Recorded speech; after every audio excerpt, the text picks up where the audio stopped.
Lo bukan, maksudnya GB-nya mana? Kalau saya kan di Metropolitan. Aku di Medan. Apa? Medan. Oh, Medan. Ya benar, dia dulu pendeta di Gereja Betel Indonesia di satu jemaat gereja lokal. Namanya dulu Gereja Betel Indonesia Medan Pelaja, yang gembalanya adalah pendeta Bambang Yonan. Iya, shalom bagi kita semua dimanapun kita berada pada saat ini. Kiranya kita semua tetap berada dalam keadaan sehat, dan apapun yang merupakan aktivitas kita sepanjang hari ini, kiranya Tuhan Yesus yang memberkati. Dan kembali berjumpa lagi di channel kita ini, yaitu Zemayan Yassin. Terima kasih buat teman-teman semua dan juga para sahabat yang sudah mendukung perkembangan channel ini dengan setia. Dan kiranya kita tetap menggunakannya untuk menjadi berkat bagi semua orang. Nah teman-teman, pada video kali ini saya akan membagikan kepada kita semua respon dari seorang sahabat pendeta yang telah mualaf, yang dimana seorang pendeta ini sudah puluhan tahun dia melayani di gereja, dan kemudian dia mualaf, dan itu lagi viral di YouTube dan di media sosial lainnya. Nah teman-teman, setelah dia mualaf dan kemudian setelah dia diwawancarai oleh beberapa mualaf lainnya, kini dia ditanggapi oleh sahabatnya sendiri bahwa ternyata dia mualaf atau dia meninggalkan Yesus Kristus itu karena dia tidak mau menderita, karena dia mau menikmati hawa nafsunya, dia menuruti hawa nafsunya, sehingga ketika hawa nafsu itu tidak puas, maka dia murtad meninggalkan Tuhan Yesus. Oleh karena itu, mari kita akan dengarkan bagaimana tanggapan sahabatnya sendiri ketika dibongkarnya aib seorang pendeta yang sudah mualaf ini. Videonya yang berikut ini. Nah, lagi pendeta. Ya, namanya Gino Albert Ray, atau di Kepejabatan Gereja Betel Indonesia Pendeta Pratama, atau nama lain disebut pendeta dalam tahap pertama PDP. Ya, itu benar.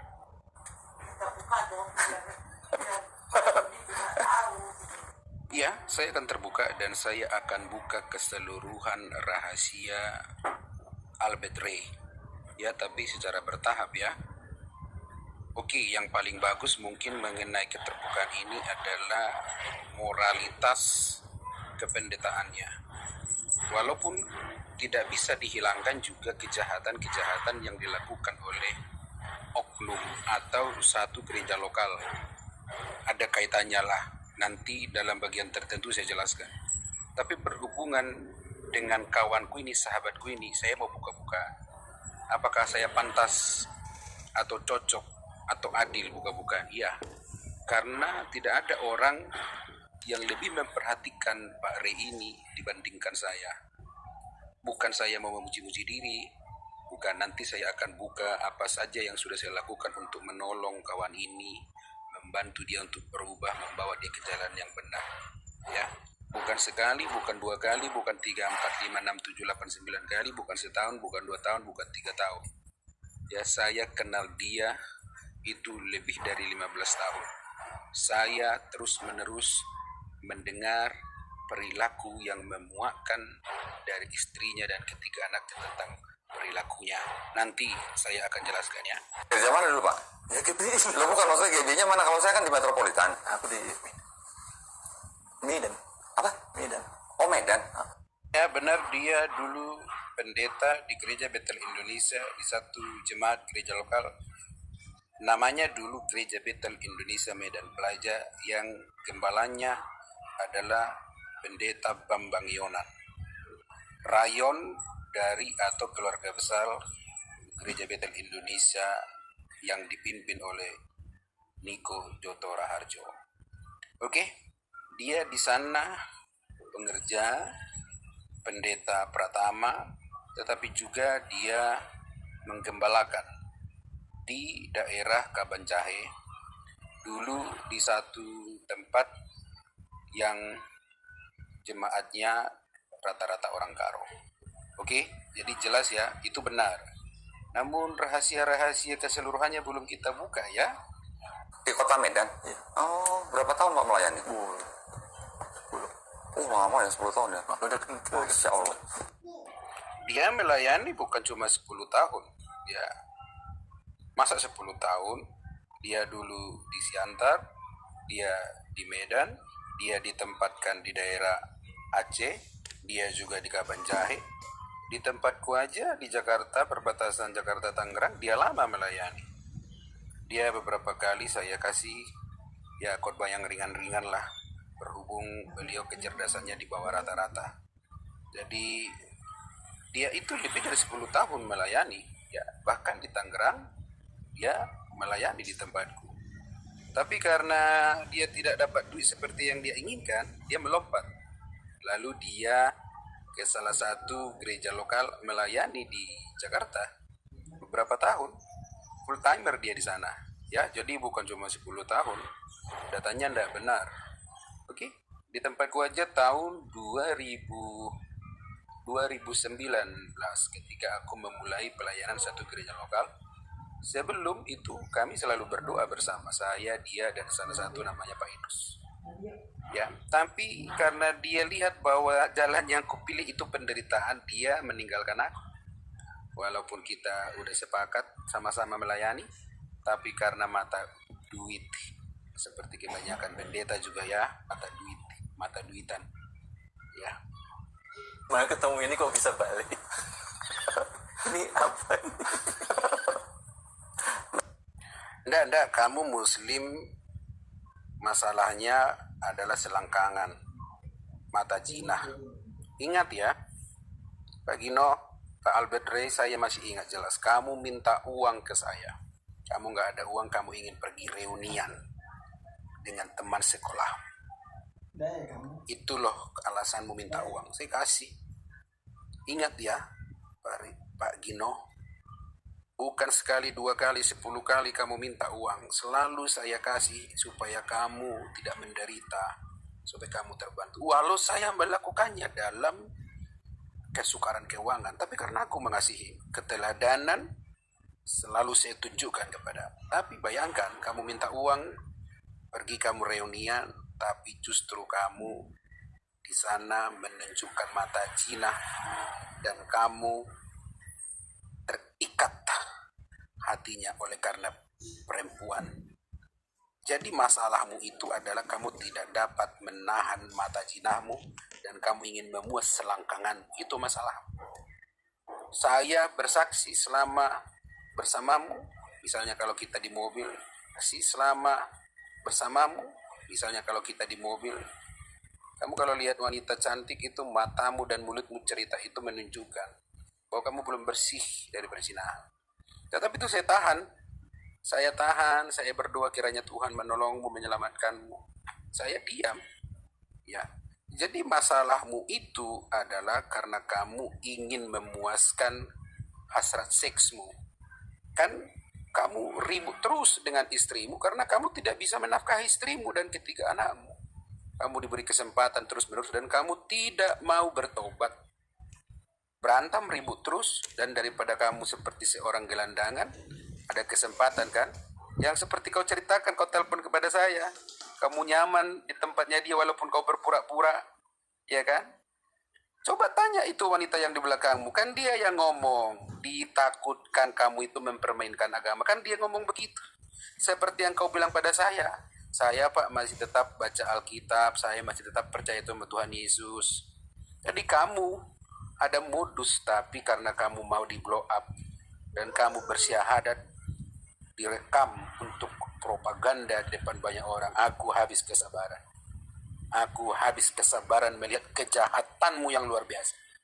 Seperti juga banyak oknum hamba Tuhan yang jahat kayak kamu, hanya gara-gara uang. Jahatnya bukan main. Tunggu hukuman dari Tuhan ya. Kamu bilang susah. Enggak ada yang susah, Bu. Kan cuma Allah yang bisa membolak-balikan hati. Nah, ibu itu bilang susah karena dia lihat kan indikasi di rumah. Kalau misalnya ibu itu tidur, Pak Albert berdoa sama Tuhan Yesus. Gitu loh.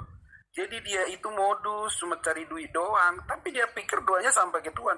Orang penipu kan Walaupun dia berdoa, doanya tidak sampai sama Tuhan toh. Makanya jangan heran nantinya kalau hatinya bolak-balik, sebentar dia Muslim, nanti bentar lagi jadi Kristen dia. Lihat aja, itu kan mentalitas. Kalian tahu, kalian ditipu, kalian mau aja dibohongi sama dia, ya. Ya, Allah bolak-balikan hatinya. Nanti dia bentar bersyarat, bentar lagi jadi Kristen dia, ya. Tapi kamu pikir Kristen yang seperti ini berasal dari Tuhan? Ini kan Kristen penipu. Kalau jadi Muslim juga Muslim penipu. Tujuannya kita tahu, ya, hawa nafsu dipuaskan, ya, dia hidup tenang tanpa harus bersusah payah dengan memanfaatkan wanita, memanfaatkan agama. Makanya kau bertobat, ya. Albert Kino, dengar, saya masih berikan kamu berita pertobatan. Kamu bertobat, kan dari dulu ku bilang, kamu bekerja dengan baik, itu bukti buah pertobatan. Tapi kamu pernah ngejawab? Pernah kamu dengar? Itu aku sampaikan bukan sekali, 2, 3, 4 tahun. Saya terus menerus sampaikan ini, tapi kamu abaikan. Tuh. Jadi kayak kamu transfer pemain, ya kita sangat bagus bersuka cita kita, ya, karena pemain buruk di agama kita sudah keluar. Nah, jadi itu dia videonya teman-teman. Kita sudah mendengarkan apa yang disampaikan oleh sahabatnya tadi, bahwa ternyata seorang pendeta ini, mantan pendeta ini, ternyata dia dulunya pernah dibantu oleh sahabatnya itu tadi. Dan ternyata karena mungkin dia tidak puas dengan apa yang dia terima di dalam kekristenan, sehingga dia murtad. Dan seperti yang disampaikan oleh sahabatnya tadi, karena memang dia orangnya jahat dan tidak mau bertobat. Dan itu sudah dinubuatkan di dalam firman Tuhan teman-teman, ya, bahwa nanti di akhir zaman itu akan banyak orang yang murtad, meninggalkan Allah yang hidup, dan mereka menuruti hawa nafsu mereka. Oleh karena itu teman-teman, kita akan membaca firman Tuhan di dalam Ibrani 3 ayat 12. Begini firman Tuhan, waspadalah hai saudara-saudara, supaya di antara kamu jangan terdapat seorang yang hatinya jahat dan yang tidak percaya oleh karena ia murtad dari Allah yang hidup. Tetapi nasihatilah seorang akan yang lain setiap hari selama masih dapat dikatakan hari ini, supaya jangan ada di antara kamu yang menjadi tegar hatinya karena tipu daya dosa. Ayat 14, karena kita telah beroleh bagian di dalam Kristus, asal saja kita teguh berpegang sampai kepada akhirnya pada keyakinan iman kita yang semula.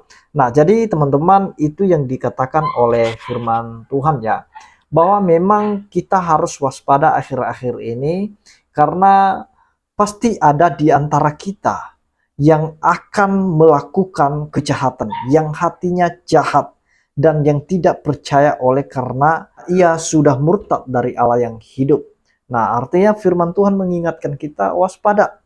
Karena akhir-akhir ini ketika ada orang yang tidak bisa menikmati hidupnya di dalam Tuhan, dan apalagi dia hidup untuk memuaskan hawa nafsunya seperti seorang mantan pendeta tadi yang telah mualaf, maka dia akan semakin jahat, meninggalkan Tuhan, bahkan mengkhianati imannya sendiri.